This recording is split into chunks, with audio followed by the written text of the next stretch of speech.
UFC 293. This is the weigh-in recap show, full card predictions, and the betting breakdown. Looking forward to talking about each of the matchups after seeing the fighters on the scales. So make sure you guys smash that like button. If you're new to the channel, subscribe.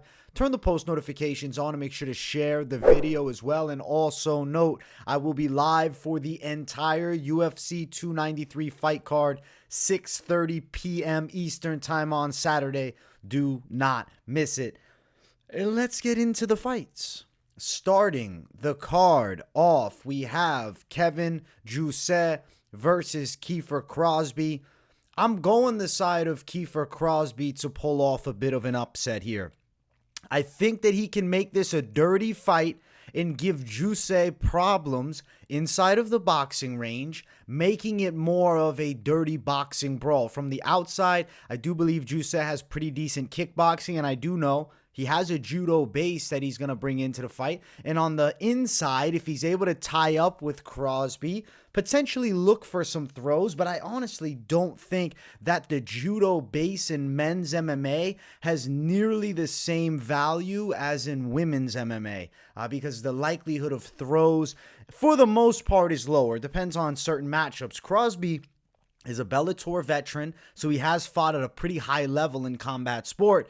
Coming into his UFC debut against Jousset, who hasn't faced that tier of opposition just yet. And this matchup here for me is the red flag fight, the Prickus-Foganalo fight. I believe Prickus was 40 at the time. He's an okay fighter, kind of on and off with his career. Has a great record, 11-1. But Kiefer Crosbie can make this a dogfight. I think he can win. I'm going Crosbie for the upset decision. I think he's beaten Jousset. I'm going against the grain. Now, as far as the scales, we'll bring these guys up and we'll check them out officially here and see how everybody's looking. All right, there is Kiefer Crosbie. There is Jousset. And I'll bring up the actual face-off between these two guys as well. On the scales, Jousset visibly a little leaner than Crosbie. Crosbie being the shorter guy, you can expect a little more fat on the frame. Look at the face-off here, though. Intense. Crosby's talking his shit. Irish guy, bringing that Irish McGregor-esque energy. Love to see it. I'm going for the Irishman. I'm going for Kiefer Crosbie to outdog Jousset and win an upset 3-round decision. As far as Crosby's back knee, though, damn, son. Damn, son. That's like suspect, right? They say back knee from the, roid use. I'm not saying he's on shit for sure, but the back knee does stand out a little bit. Listen, give me the side of Crosbie, back knee or not. I think he's going to take Jousset out and get a decision win. Seeing them face off, I like Crosby's body language and confidence a lot. I was looking forward to seeing these two on the scales because I really wanted to get a read of Crosbie. He seems motivated. He's talking about he's got the whole nation behind him in the face-off, being Ireland. And I think he can beat Jousset in this one, man. The Irish are needing a win, and I think Crosby's going to give it to him. First fight on the card, underdog win. Crosbie, plus 136. I like the confidence. I think he can outdog Jousset. Minus 156, Jousset the favorite. I'm going underdog Crosbie. If I were to talk betting side outside of money line, it's like you're kind of playing with fire because I think Crosbie has the punching power in his hands where he could get a knockout, which is plus 475. But my official prediction is decision, which is plus 265. So I would stray you away from trying to, find the Mystic Mac prop. And if you're interested in betting the fight, if you feel the confidence on Crosbie and you want to throw down on him, then plus 136 money line just seems a lot more sensible than trying to chase props out here with a matchup of two guys making their UFC debuts. Yes, Crosbie is a, well-known guy from outside of the UFC, which aided to my confidence, as an underdog with him. But betting on debuting UFC fighters is a recipe for disaster a lot of the time. Here, though, Crosbie, underdog, could outdog him. If you're feeling confident, do what you wish with that information. But I'm picking the underdog. I'm picking Crosbie. I think he upsets Jousset, but definitely not an easy fight. Jousset supposedly getting rounds on Adesanya, though I call bullshit on that. I don't believe it. Next fight on the card, it's Shane Young versus Gabriel Miranda. The pick has been Shane Young, but I'm going to bring up immediately the red flag, the fucking elephant in the room. 149.8 pounds for a, featherweight fight, which is 146 is the cap. So he's nearly 4 pounds over the limit. He's on a 3-fight losing streak. I will guarantee you if Shane Young loses this fight, he's getting cut from the UFC. I never really like picking Shane Young, and I've been picking him all week. And then he misses weight. So I sat down and I said, is this a potential pick flip? Let's bring up the scales. Let's check these guys out. Let's see how everybody looks, and let's talk where my head's at now. All right. There is Miranda. Slender. Kind of looks like a fucking circus act. I don't know, maybe like an old school boxer from the 1700s. And then Shane Young, who was off weight, looks like complete shit here. Let's be honest, Shane Young's body language, his facial expression, he looked horrible. Horrible. Absolutely shit. Shane Young is not a guy I ever like to pick.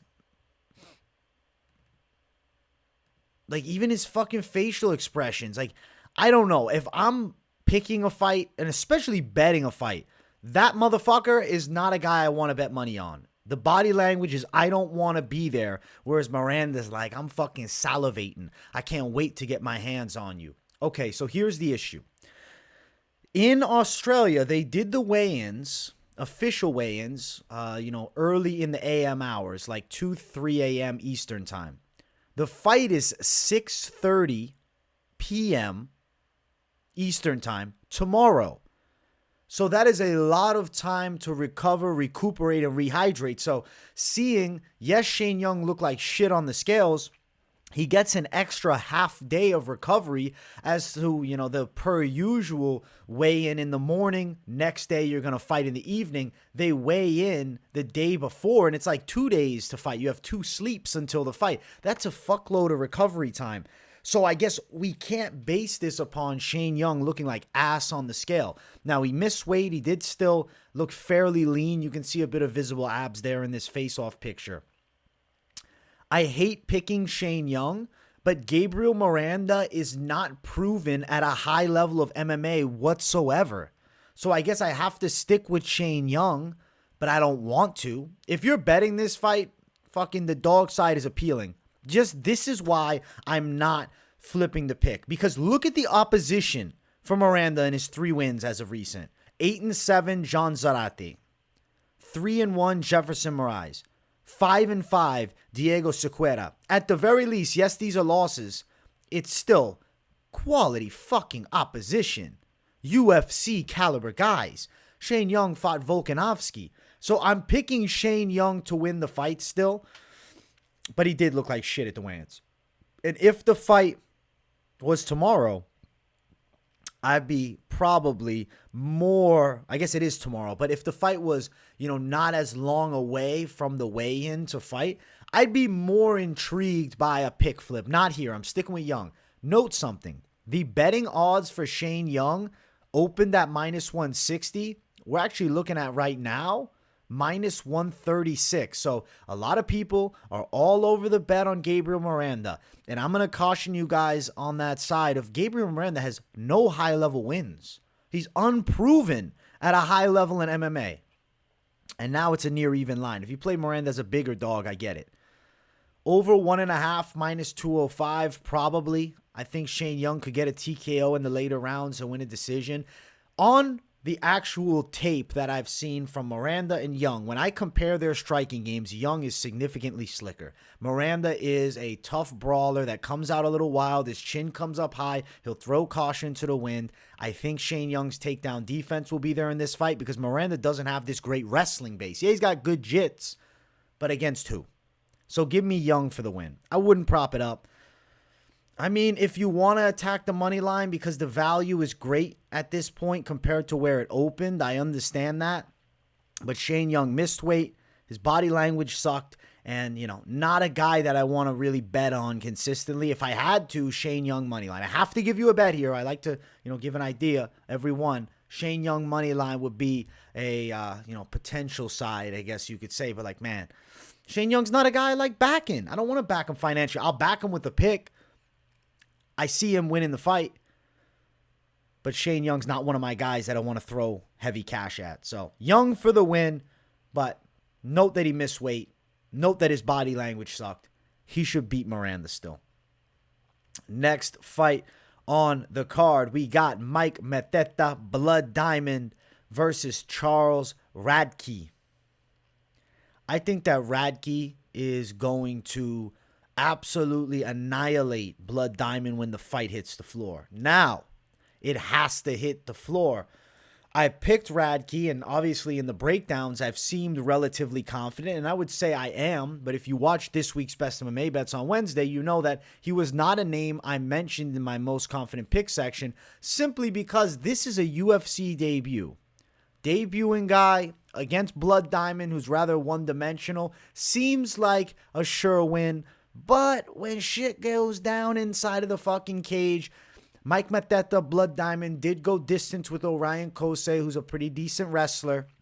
I feel like Radtke's going to get his hands on Mike Mateta, Blood Diamond, and I think he's going to finish him off. I do think submission on the ground is really live in this fight here. Let's look at the scales and check these guys out. Both guys in their 30s, too. Note that Radtke has had his UFC debut at 33 years of age. Now, Blood Diamond's 2 years older at 35, but it's still not necessarily what I love to see, a prospect at 33. There's the abs, the shreds. Listen, Radtke looks in great shape. There's Blood Diamond. Looks like Blood Diamond, man. He looks like Blood Diamond. 3-2 as a pro. It's really we know how this fight should go. Like, the odds of Radtke fucking around and losing here, I think, are equivalent to what the betting lines look like. I think that it makes sense that he's 3-1 as the favorite. There's the face-off. I mean, both guys are in shape. The fucking physiques don't necessarily matter here. Radtke's going to have a significant edge in the grappling department. So when they tie up, I think Blood Diamond ends up on his back. Now, his striking is dangerous. He's a good kickboxer, but he hasn't shown that at a high level in MMA. Radtke should win by sub. Minus 310 for Radtke. Ugly as fuck line. Blood Diamond plus 260.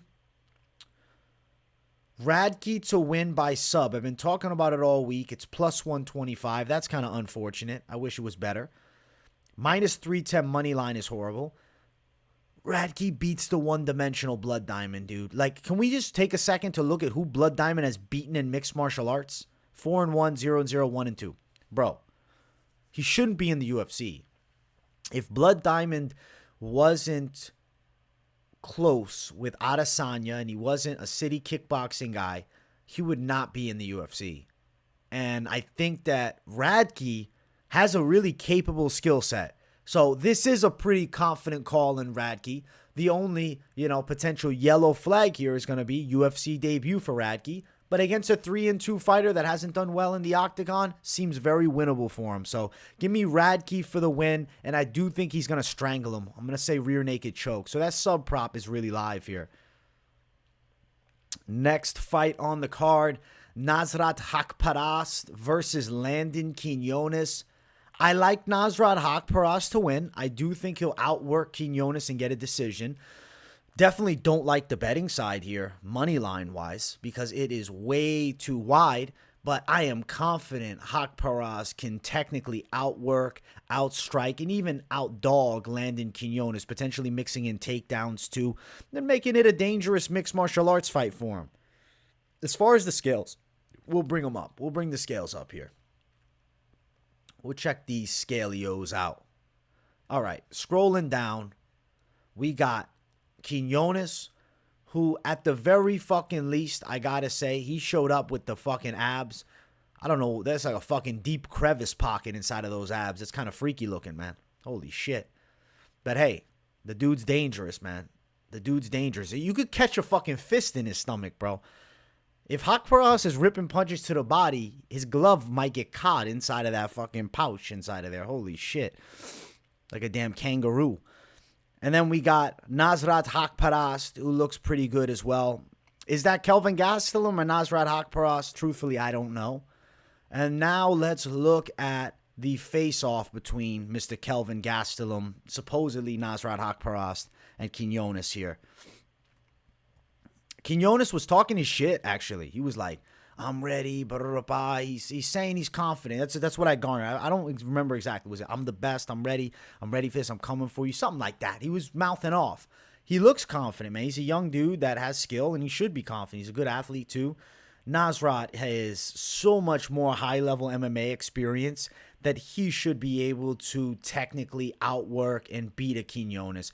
I don't think that Nasrat is an easy guy to put away either, and Quiñones, to me, the chance for a win would be an emphatic knockout. Big shot lands, maybe an overhand right, left high kick, something, I don't know, knee up the center. Like, it's going to take a very clean knockout strike for Quiñones to win, and I don't think that's going to be easy to set up on Haqparast, who's a fairly calculated guy and somewhat reserved. Like, he's not going to throw caution to the wind to get a stoppage. Haqparast is gladly going to take a decision, and I know that, Quiñones got subbed in 50 seconds by Triangle on The Ultimate Fighter against Jason Knight, and Knight is definitely, I would say, lesser than the Haqparast of the world, like skill for skill, but different style matchup. Haqparast is an MMA striker with 0 wins by submission, and I think that Quiñones being a striker, it's a better stylistic matchup. Still one that Haqparast wins, but I'll say decision. Minus 470 for Haqparast. He shouldn't be minus 470. I mean, Quiñones plus 370. That's crazy to look at the fucking odds here. Like, when I see a minus 400 tag or more, it's like, okay, we're expecting an annihilation, a brutal beatdown. Haqparast is going to win, but I think he's more of a 2-1 favorite. That would make more sense. Even I could say we could look at 3-1. Nearly 5-1 or even upwards of 5-1. Nah, not true. Not true. It's a fucking inflated line. And it sucks because I really think Haqparast has all the tools to win. Haqparast by decision, plus 130. Not really advising the bet there, but to throw a prop at you, I do think he gets a decision. Minus 145, the over 2.5. Haqparast on the judges' scorecards is making a lot of sense to me because look at Haqparast's UFC run real quick. His last stoppage was in 2019. Joaquin Silva. Now, he dropped Joaquin, who's a pretty fucking good guy, went long and had moments with Sarukian. That was 2019, though. Before that, decision, outside of the UFC. He's got 1 knockout in the UFC out of his 6 UFC wins. Not a submission threat. I think he probably wins a decision over Quiñones. We can look at Quiñones' opponents. I mean, Titan FC is a quality, prospect organization. So I don't really feel like Quiñones is a bad fighter. I don't know. I think he's UFC caliber. He's got a draw on Bellator. Was this for the title? I need to double check. Yes. Okay. Yeah. Titan FC lightweight. He was the Titan FC lightweight champion. And Muhammad Naimov decision split. In striking fights, Quiñones is dangerous, so just be cautious with Haqparast because Quiñones, he can fight, man. Muhammad Naimov split decision loss ain't a bad look. I think Haqparast gets him on the judges' scorecards, though. He's going to outwork him by a bit. Next fight on the card, we got Jamie Mullarkey versus John Makdessi. I've been picking John Makdessi. No, I'm just kidding. I've been picking Jamie Mullarkey all week. I'm not trolling you guys. I'm fucking around. I've been picking Mullarkey to win this fight by a judge's decision. It's not going to be easy to put John Makdessi away. I mean, the dude's been in the UFC for over a decade. Makdessi's an OG of OGs. Has never climbed to the highest heights of MMA as far as being like a ranked contender. But he's a skilled journeyman. And Jamie Mullarkey is 29 years of age, kind of, though, in a similar spot to Makdessi as, a skilled journeyman. There's a lot of statistical advantages from Mullarkey here, being 9 years younger, 4 inches taller, 6-inch reach advantage. But when we actually look at them face off, I think some of you guys are going to be scratching your heads. Let's look here. Makdessi on the scale.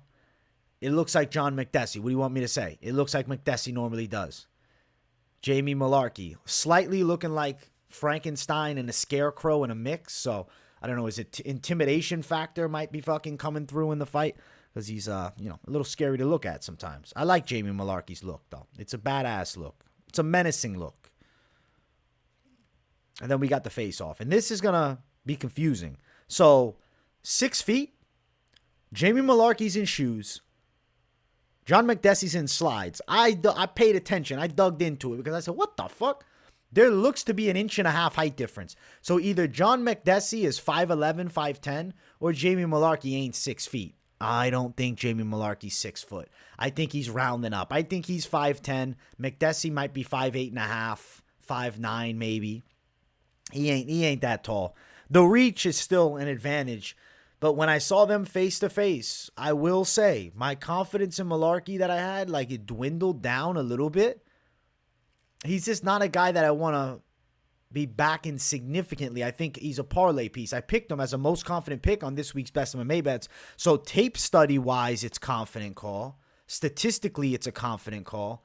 Face-off wise, I can see Makdessi having some moments in this fight. And I'm going to say Mullarkey wins a decision. I'm still riding with him on the decision side. I think he gets it on the cards. But I don't think that this is like a breeze of a fight where he just runs through John Makdessi. No, he's not going to just run through the OG. At the end of the day, Makdessi has a recent win over Ignacio Bahamondes. He lost to Nasrat Haqparast last time, but he went the distance. And Mullarkey coming off of a big upset loss to Muhammad Naimov, who knocked him out in a fight that Mullarkey was winning, granted. Minus 260 Mullarkey, plus 220 Makdessi. I think Mullarkey is going to win, and the line sucks. And he's not as tall as maybe we had hoped or we had believed. We've been led to believe. We've been misinformed. Plus 110 decision. So to me, I'm looking at it like this. Mullarkey is an extension in the parlays you can put in. I wouldn't say he's going to be in the big three post weigh-in. We'll talk parlays at the end. But I do feel like Mullarkey should beat John Makdessi. Like, everything on paper, on the tape, statistically should favor Mullarkey. But it's a fucking fight, right? And John Makdessi, could he land a dangerous strike? It wasn't that long ago that Muhammad Naimov knocked out Jamie Mullarkey. But when's the last time we got a knockout for John Makdessi? That's the other side of the fucking coin, right? John Makdessi has not gotten a knockout inside of the UFC since 2015 over Shane Campbell. Holy shit. But I mean, he's gone long with decent fighters. Listen, Jamie Mullarkey has to be prepared to go 3 hard rounds against the 38-year-old. It's not a breeze. It's not a walk in the fucking park fight. But Mullarkey should outwork him for 3 rounds and get a hard-fought decision. I could see 29-28 even. Next fight on the card. Jack Jenkins versus Chepe Mariscal. This fight gets me pretty stoked. I'm picking Jack Jenkins, and I think he's the slicker guy. Mariscal is one of those hard-nosed, fucking bite down on the mouthpiece, close the gap, throw hard, look for takedowns, keep a high pace going. And he's fought good opposition when you dig into Mariscal. He's got a win over Trevor Peek, but outside of the UFC, I mean, you can't really fucking shame the guy's opposition, right? Let's just pull it up real quick, right? Sean Soriano, name, solid. Steve Garcia, solid name. Joe Anderson Brito, solid name. Yeah, granted, he got fucked up bad in that fight. Yusuf Zalal win. Pat Sabatini win. This one always has jumped out of the page of me. Bryce Mitchell lost. Carl Deaton, fucking no contest. Gregor Gillespie loss. But you dig into him, like, he's fought some savages, and he started off 11-0 amateur MMA fighter too. Shit. Like, when you look at Chepe Mariscal's record, I think that 14-6, you think, oh, is he a journeyman? He's a dangerous man. I don't know if I call him a journeyman. He's still a guy on the come up. Jack Jenkins is the better technical fighter, though. And I think Chepe Mariscal is going to push a high pace and make this a difficult fight for Jenkins. But Jenkins' technical tools are going to shine in the matchup, and I see him winning this. I think that the takedown defense of Jenkins should be there, and the striking will be cleaner from the side of Jenkins. And I think he wins a hard-fought decision. Now, I haven't said Jenkins is a high-confident pick all week. I'm picking him to win, but I think Chepe Mariscal is always a pit bull underdog, and, like, he's not a bad dog if you're looking to play a dog. You're like, yo, I want dog money. I need somebody, even if you're not picking him, who's somebody that will fight for my money. Chepe Mariscal will fight for your money. Chepe Mariscal will always fight for your money. And he's got the fucking red stripe, you know, channeling a little bit of Mark Jacasey / Davison Figueiredo here, a little God of War type shit. There's Jack Jenkins. Both guys look solid. We'll bring up the face-off. The face-off tells all. The face-off gives us every fucking thing we need to know. Okay? All right. Boom. There's the face-off between these two. Chepe Mariscal staring into his soul. Jack Jenkins looks ready. I expect a good scrap between these two, man. I'm going to say Jenkins outworks him and gets a decision win. But for the people that are looking for a dog, trying to back a dog, betting-wise, Chepe is not bad at all because Jenkins is a 2-1 favorite. Mariscal is a plus 171 underdog. It's just that Jenkins is the slicker guy. So if Chepe is to win, these takedowns better start working, and he's going to be fucking putting a lot together and keeping a high pace. And it's going to be a hard decision either way. Over 2.5 minus 200, I think is likely here. Jenkins decision plus 125. Chepe decision plus 300. I'm going to pick Jack Jenkins to win, but as a 2-1 favorite, I like him as a prospect. I mean, he's 30, so an older prospect. But I don't love the betting side. Mariscal's fought good opposition, higher level opposition than Jenkins, and it's been outside of the UFC. And I mean, the Pat Sabatini win has always been a standout. I feel like it's one of those fights where it's like if you're betting it, you're probably dog or passing it. I know some people have said Jack Jenkins is their lock, so I'm not trying to fucking kill you guys' confidence. I am on your side. I'm picking Jenkins. It's just I recognize a significant threat with the underdog here in Chepe Mariscal, enough so that I won't be playing Jack Jenkins. I'd be more likely to sprinkle a little bit on Mariscal if I'm feeling excited before the fight. We'll see, man. Maybe I throw it down live. Mariscal and Jenkins expect fireworks. Jenkins outworks them. 29-28 decision. Next fight on the card is the featured prelim of the night. We got Carlos Ulberg versus Da-Un Jung. I've been picking Carlos Ulberg all week, and not only is he a confident pick, I called him lock of the week. I think that Ulberg is going to knock Da-Un Jung unconscious. He is clearly the better fighter. He has an extremely good left hook, which I think is going to land on the money of Da-Un Jung that stands a little bit upright. Un Jung is going to get sniped by Carlos Ulberg here. I think it's going to be, first round. I think under 1.5. I think Ulberg's laying him out in brutal fashion. He's a sniper kickboxer. He trains with Adesanya. You look at the recent fucking fights. Poteria win. Nego Mariano win. Tefon Chukwi knockout. Fabio Chiron. What I see in each of these fights is the dude's gotten better every time. He's 32, which is like the prime age for the light heavyweight division. Un Jung badly knocked out against a kickboxer in Dustin Jacoby. Ulberg's a kickboxer. Devin Clark outdogged him, and then the Sam Alvey draw has always been a stain on him. Biggest win was Kenley Nzechukwu knockout, who obviously is the only guy to ever beat Carlos Ulberg. But note that Ulberg was beating the shit out of Nzechukwu. He just couldn't get him out of there. MMA math is not what we use up in here. Styles make fights. Carlos Ulberg, emphatic knockout, lock of the week. Now, let's pull up these savages on the scales and check these guys out. There is Da-Un Jung.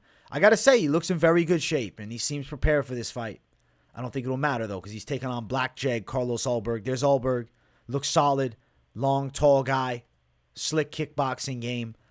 The better technical striker between these two. And I don't think Un Jung is going to be able to take down the likes of Carlos Ulberg either.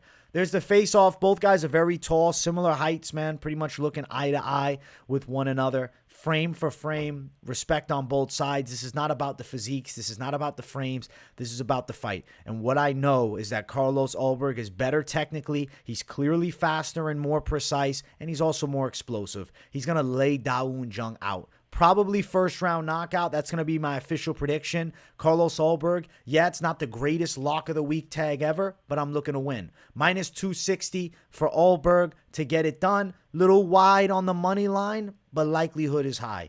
Under 1.5, minus 105, I think probably happens as well. With a KO, I feel good about KO. Minus 160, Ulberg to win via knockout, the official prediction as well. So Carlos Ulberg, highest confidence. Ulberg, lock. He's taking out Da-Un Jung. Let's go, baby. Lock of the week. Carlos Ulberg. I'm hyped for this featured prelim now. Pre-main event, we're going to be pre-main event. Pre-main card, we're going to be celebrating before we even jump to the pay-per-view. Let's jump to the main card now, though. If you guys haven't yet, make sure you smash that like button. And if you're new to the channel, subscribe. It's Tyson Pedro versus Anton Turkalj, the pleasure man. And listen, Turkalj said that Pedro's going to taste the pleasure, man. I don't I don't know what the fuck that means. And hopefully he doesn't, because I'm picking Tyson Pedro to win the fight. I think that there's going to be no pleasure tasted. I guess maybe there will be pleasure for Pedro. He will taste the pleasure. He'll taste the pleasure of victory, taking out Anton Turkalj, who I'm just not overly impressed by. Right now, I feel like Turkalj 0-2 in the UFC.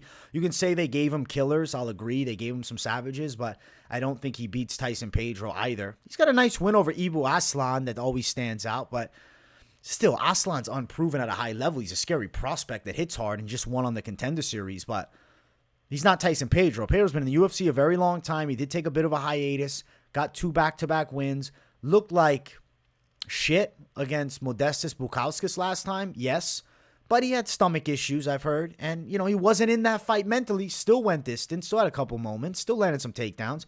I think that Pedro can outstrike Turkalj and outgrapple him. He's winning the fight. Tyson Pedro for the win. Could he get a knockout? Maybe. But I don't know. After that last performance, I'm kind of feeling that he's going to end up winning a decision. I feel like he's going to be more, patient with the approach and outwork the pleasure, man. There's Turkalj, front double bicep, flexing it. And then there's Tyson Pedro, repping the gold tooth, inked up. Big opportunity for him to showcase, man. They're giving him a showcase fight. You guys got to recognize the UFC is looking for Pedro to win here. I don't think they're invested in the fucking pleasure, man. There's the face-off. I don't know why. Anton Turkalj just looks like a mean accountant. And Tyson Pedro, he looks like he's fucking kicking ass and taking names. So I expect Tyson Pedro to be able to kick the ass of Anton Turkalj here. I would be rather disappointed if it doesn't happen. Not just for my own pick's sake, but for fucking Tyson Pedro's sake, because he's probably getting released from the UFC if you're losing to an 0-2 guy that doesn't have any hype on him. So we're going with Tyson Pedro to win. He went after, and after the official face-off, he ran out and he grabbed this kid, gave him a kiss. That was nice, man. He's a sweet father, and I think he's gonna kick some ass this Saturday. Give me Tyson Pedro. Give me win. Could he get the knockout? Yes. Am I going to tell you to go fucking try to bet the prop? No. If you're looking at the betting side of this one, it's money line, because Pedro can actually be found as a -105 underdog at some spots and is as wide as a -114, -115 favorite. I think Pedro's winning the fight here. The over is +175. It's a juiced up over. I know Pedro's got some finishes, but Turkalj's not easy to put away. And I don't think Pedro's going to be easy to finish. I don't know. The over seems like weirdly intriguing at plus money. And Pedro to get it done by a decision, +475. Damn. They really think he's getting a knockout? +300 knockout, sub +400. I guess every fucking prop is juiced. The books are like, listen, we got no fucking idea what the method of victory is going to be. And I get it. I think that Pedro gets a hard-fought decision. That'll be my official prediction here. Hard-fought decision. There'll be some moments for the pleasure, man, but no pleasure at the end. It's going to go Pedro's way, and he's going to get the pleasure of fucking victory here. So we're going Tyson Pedro for the win. He takes out Anton Turkalj. Next fight on the card, it's Justin Tafa versus Austen Lane. I've been picking Justin Tafa to chin Austen Lane all week, and I believe that. Football player Austen Lane, transitioned to MMA, little bit chinny, comes out a little reckless, chin comes up high. He's very explosive and athletic, though, so I give him respect on that front. But Justin Tafa, I think, is just the superior fighter between the two. He's the harder puncher between the two. He's more of a pit bull than Austen Lane, and I don't see Lane stopping him. I think that you're going to see Tafa chin Austen Lane brutally here. Now, when this fight was booked for the first time, because this is a rematch, there was an eye gouge, brutal eye gouge by Lane that got the fight stopped in 29 seconds. Justin Tafa was my pick, and I even called him at that point lock of the week. Now, I'm not going with a lock of the week tag this time. That fight in the first couple of seconds, Austen Lane had some nice kicks, and he's long. I do think that Tafa's going to close the gap on him and just break his face. I'm going Tafa, emphatic knockout, and I still think it's in the first round.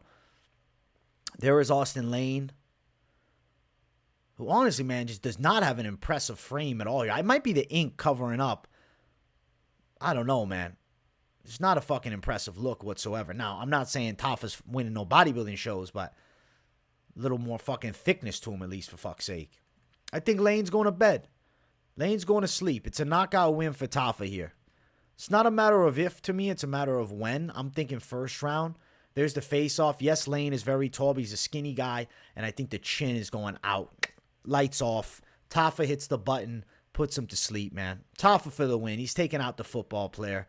We're going Tafa, KO win, and I do think it's going to be in the early frames of the fight, under 1.5 rounds. Minus 193 for Tafa. The line has dropped a bit. Initial open was minus 211. We've seen it as large as minus 250. Now it's minus 193. A lot of people like the Lane side. A lot of bets on Lane. Plus 168. I think that if you're on Lane, you're going to take an L. Minus 200, under 1.5. Tafa by KO, minus 165. It's stupid, but it is what it is. Better off you just throw down the fucking money line, minus 193.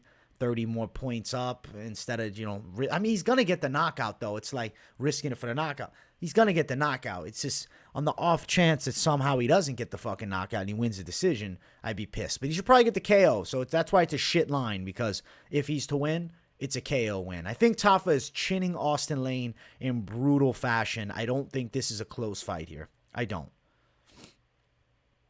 Losses there. Carlos Felipe, Jared Vandera.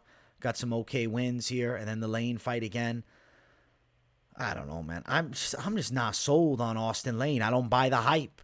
I don't buy the hype, man. I'm going Justin Tafa to put him to sleep. Put the hammer on him. Call it a fucking day. Bad man, Tafa, knockout.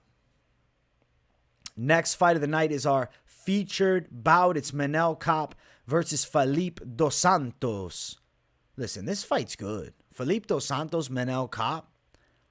Because Manel Kape is one of the fucking meanest guys on the roster, dude just talks his shit. At the press conference, he was going off. I'm picking Manel Kape to win here, and I think that he has so much more high-level experience that's going to be on display. Felipe dos Santos is a good LFA prospect. He's got flyweight potential. He's a shoot-their-box Diego Lima guy, and he's got skills, and I think eventually he was going to find himself in the UFC. But for fuck's sake, we're taking on, a top 10 Manel Kape on short notice in your debut. I think this is a recipe for disaster. I think Manel Kape's going to chin Felipe dos Santos brutally here. Now, let's check them out on the scales, though. Let's check these savages out. There is Felipe dos Santos representing shoot their box with the blonde hair, as they all do.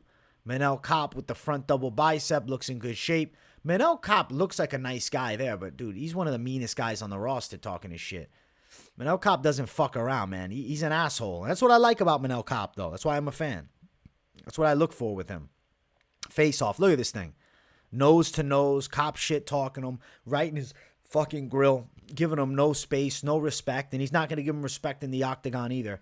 Manel Kape is going to knock Felipe dos Santos out. If you watch Felipe fight, he's got a lot of potential. He's a gritty dude. He's got that Brazilian Muay Thai style. Still raw. Still a bit reckless. Bro, he's 22. He's 22. Manel Kape's been fighting killers for a long time and winning. So give me Manel Kape for the win. He's going to take out the debut in Felipe dos Santos. And let's just rebook this Haqparast fight, because there's so much bad blood that I think it's going to sell way better in a rematch. And maybe we do it as a fight night main event for 5 rounds. I like that. Number 1 contender fight potentially at flyweight as well. Kape is minus 423. It makes sense that he's this wide of a favorite, bro. He's fought a who's who, whereas who has Felipe dos Santos fought? You get what I'm saying? Plus 323, Felipe dos Santos. Manel Kape wins. How does he get it done? Well, I think we're going under at minus 209 with a KO for Kape at minus 130. Dude, I think he's knocking Felipe out. I see it. I see him landing the shots on the feet. Dos Santos is hittable, man. He's going to bed. Kape, KO win, impressive fashion, talks his shit. Post-fight interview, gets the fucking Aussies riled up, calls out Haqparast, and I think that's the fight to make next with the win here for Kape. Seems like he's looking past Dos Santos. Normally I'd say we got to worry, but with Kape, this is his style, man. He's just a big talker. He's Kape, man. He's an edgy motherfucker. He's an ass, and that's what we like about him. Manel Kape to knock out Felipe dos Santos is a very confident pick. Co-main event, Tuivasa versus Alexander Volkov, Drago Volkov. I'm picking Drago in this one, bro. I'm going with Alexander. I love me some Tuivasa. There's nothing like fucking drinking beers out of shoes. You guys, if you've been following the channel for a long time, you know I used to rip some shoeies on stream. Not saying that I'm doing that now, though. You know what I'm saying? I'm not trying to get no stomach virus. Respect to fucking Tuivasa for doing it with the win. That'd be pretty badass if he rips a shoey up. I think that Alexander Volkov in this fight here, from the outside, he's going to be dangerous. He's a sharpened blade at this point. Tuivasa, I don't want to say he's looked worse than ever before. I don't think that's a true statement. He's got back-to-back losses. Granted, had moments against Cyril Gane. Big punch that dropped Gane, but for the most part was getting his ass kicked in that fight. Volkov's a pretty calculated guy. I can see him out striking Tuivasa and winning it. TKO maybe. I'm going to go Volkov to beat Tuivasa, man. I'm going against Bam Bam. I'm sorry for the people because I know everybody loves some Thai Tuivasa, but I feel like Volkov right now is like peaking. This is the best version we've seen of Volkov with his past 2 wins. There's Volkov, and he's weighing in the high 260s as well. He's a big boy. I guess not high 260s. What is he weighing in? 263. 263. 263 for Volkov. Whereas Tuivasa's what? 250, no, 265.6 for Tuivasa, who's kind of rocking a bit of a Jerry curl. I like that look for him, man. Kind of looks like Max Holloway a little bit, man. Max Holloway decided to move up from featherweight, and he's been hitting up that Golden Corral. And let's look at the face-off between Max Holloway and fucking Volkov. All right, let's see. There's Tai Tuivasa reaching his arm up high. He's looking up to the big man, and there's a very calm Volkov. Oh, I got to go Volkov to out-kickbox him. Ty's going to be throwing hard, but Volkov's blocking, I think, should come in handy. I think he's going to be able to evade a lot of the big shots. I think he'll be peppering Tuivasa with a good jab. The way Tuivasa wins is a looping overhand punch or a looping lead hook. That's how he gets him out of there. And it's going to be hard to do against the taller Volkov, who's a very calculated kickboxer, sniper style, and he's improved over the recent years. He's in his prime now. He's a former Bellator champ too many years ago, if you guys recall those days. Volkov for the win. I think he's taken out Tai Tuivasa, and that's unfortunate to say because Ty's obviously a fan favorite. Volkov minus 245, Tuivasa plus 210. I do feel like we go over. Minus 120 for the over interests me. A little bit interesting. Volkov to win by a knockout plus 110, whereas Tuivasa by a knockout plus 235. Interesting as well. And we're going for the side of Volkov. I'm calling a TKO. I think third round, it's very live. Might get a decision, though, and just out-kickbox Tuivasa. Expect some fun Tuivasa moments, man. And you know what? We'll hope that Tuivasa maybe lands the big shot and gets the KO, because I kind of just want to see the shoey. Tuivasa by KO, like I said, plus 235. Just wanting a double take at it. If you're on Tuivasa, it's probably a knockout. If you're on Volkov, I think you get a decision or a knockout win. I'm going Drago Volkov. He out-kickboxes him. I think he wins this fight. I'm going with Volkov to get it done, guys. Main event of the evening. If you guys haven't yet, make sure you smash that like button. If you're new to the channel, subscribe. We got Israel Adesanya versus Sean Strickland. I've been picking the side of Israel Adesanya all week long, as probably everybody has for very much the most part. Let's look at the Tapology picks. Yeah, 11% on Strickland. Those are just, more fan-sided heart picks here. Now, for me, I think Israel Adesanya is so much superior in the technical kickboxing department. Yes, Sean Strickland is a fucking pit bull that throws hard punches. He walks his opponents down. But the crisp technique of Adesanya, the footwork, the length, every aspect of the fight favors Israel Adesanya to me. I think Sean Strickland is going to get knocked out in the third round. I actually could see a high kick putting his lights out, which that'd be a highlight reel and a half if Adesanya high kick KOs him. Strickland talked his smack. He's excited for his chance. He's getting a nice paycheck. But beating Israel Adesanya, to me, I'd be shocked, actually. I think that would be one of, if not this could be the biggest championship upset of all time. Now, I heard something interesting. UFC 193, Holly Holm beat Ronda Rousey in one of the biggest championship upsets ever. And here is UFC 293. Could 100 pay-per-view cards later it go down in similar fashion? I say no. I say Adesanya via knockout. There is Jared Cannonier, the backup fighter. Didn't even expect to see him here. And then there's Sean Strickland looking pretty fucking great, man. He came in really good shape. I know he put hell of a training camp. I think he does better than he did against Pereira here, but he's still going to lose to Izzy. Here's Izzy looking like a savage as always, ready to rock, regardless of all the strange allegations that are made against him this week. And hey, maybe some true, like the pet fetish thing, but that's his own fucking business. I ain't here to roast him about that. I'm here to tell you he's going to win the fight on Saturday, so that stuff really doesn't matter. Adesanya is going to style on Sean Strickland from range, and I think he's going to knock him out in the third round. The hook is live, the lead hook, the shot that Pereira knocked out Strickland with, because, Strickland drops those hands, comes in, rushes in. Adesanya's kicks, he's going to be creating setups, and he's going to be making a lot of reads on Sean Strickland throughout the early stages of the fight. Probably attacking the legs and body with kicks, and then, watching Sean Strickland react. Like Dan Hardy mentioned it. I said this several times throughout the week. Sean Strickland will be blocking stuff with his hands, kicks with his hands. Whereas Adesanya, if he reads something like that, question mark kick, man, lead leg question mark kick, shit could get scary up in here for Sean Strickland when the high kicks start flowing for Adesanya. It's Izzy, it's knockout win, and still champion. I think this fight is fairly one-sided, and the lines will reflect that level of confidence. It's minus 650 Izzy, plus 475 for Sean Strickland. It's a wide line. Let's see here. Adesanya to win by a knockout, minus 130. I think so. I believe he's getting a knockout. I think this fight's going under 4.5 rounds as well. Plus 110 is over. Okay, so under 4.5 is minus 140.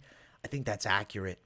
I feel like Adesanya is going to stop Strickland. Styles make fights, right? Adesanya can comfortably outpoint guys and win these decisions, but Sean Strickland is the type of fighter that he's actually going to look to knock you out. He's going to look to win. He's not going to just sit in the back and, let me fucking get outpointed by Izzy for 5 rounds. He's going to fucking bite on the mouthpiece and look to throw hammers, and I think that's what gets him knocked out. So Israel Adesanya to win the main event and still champion of the world to cap off UFC 293 in Australia in emphatic fashion. I can't wait for it, guys. Holy shit, I'm excited. But we're not done here just yet, because we got to talk about some post-weigh-in parlays, which is my favorite type of fucking parlay. I want the post-weigh-in love. All right. Post-weigh-in. Post-weigh-in parlay. Israel Adesanya. Manel Kape. Minus 230. That's terrible. That's not the final.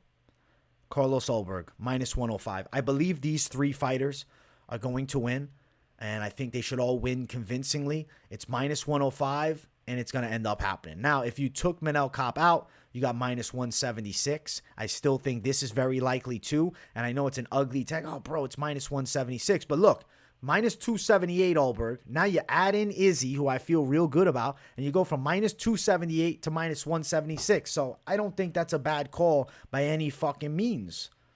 Then you get it near even if you add in the likes of Manel Kape.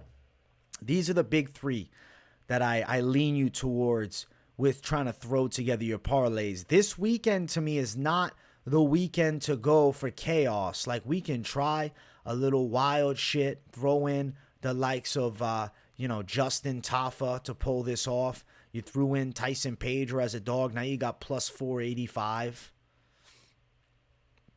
I'm less confident on Mullarkey, man. Still think he can win. Plus 691 if you added him, but you're chasing. You're chasing on that. I think at this point, I feel like maybe we add in Radtke. Radtke? Who do we got? Adesanya, Ulberg, Kape, Tafa, Pedro, Radtke. Now, for the most confidence towards that, I would remove Tafa and I'd remove Pedro. But now you only got plus 160. Still plus money, but I think these are 4 winners too. 4 strong winners, 4 savage winners. Haqparast should get it done, but he's not going to bring you much steam. He's really not going to bring you much steam. Pedro in it now, plus 530. He probably beats the pleasure, man. But if you're looking for like assured confidence, this is higher.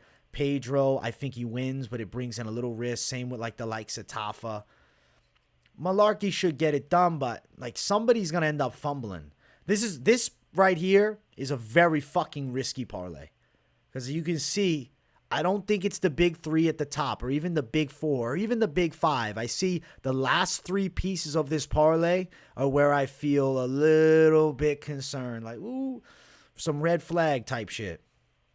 So bet it intelligently this weekend, guys. Don't throw crazy fucking parlays together. If you really want to hit with the parlays, the best advice I can give you is 2 or 3 fighters max for your highest likelihood of success. At the end of the day, that's what the bookies will tell you if you ever talk to them. They'd say, listen, that's what you want.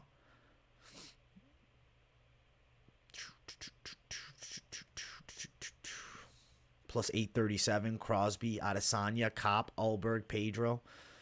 I don't like it, though. I like the big three at the beginning. So my advice on parlays this week, keep it on the safer side. It's my fucking advice every week. If you want a lottery ticket, that's what you want to do. Go for it. I don't think that maybe this is the best card to chase crazy plus. Unless maybe you have like some prop parlays, like if you did Ulberg by KO, Adesanya by KO, Kape by KO, something like that, that type of trifecta, or just Kape straight. Then, okay, you can find a little more juice with the plus money. Depending on what book you're at will depend if you can, parlay things up like that. Guys, I hope you enjoyed this week's weigh-in recap show. I had a lot of fun talking about this card all week, and it's not done because Saturday we get to watch them all live together. So make sure you guys tune into the Fight Companion at 6:30 p.m. Eastern Time. Smash the likes here. If you're new to the channel, subscribe. Turn the post notifications on, and don't just put them on personalized. Put them on all so you don't miss a video because I got daily content dropping that you do not want to miss. Let me know in the comments what you guys thought of the picks. Throw some of your favorite picks out there. I'm curious what my people are thinking post-weigh-in. Let me know. Do any of you guys got a pick flip post-weigh-ins? Let me know in those comments down below. And if you got nothing to say, as always, drop a W in the chat to boost the algorithm for your boy. Much love, everybody. Thank you all for tuning in, and I'll see you guys for the fights tomorrow. Peace, everyone.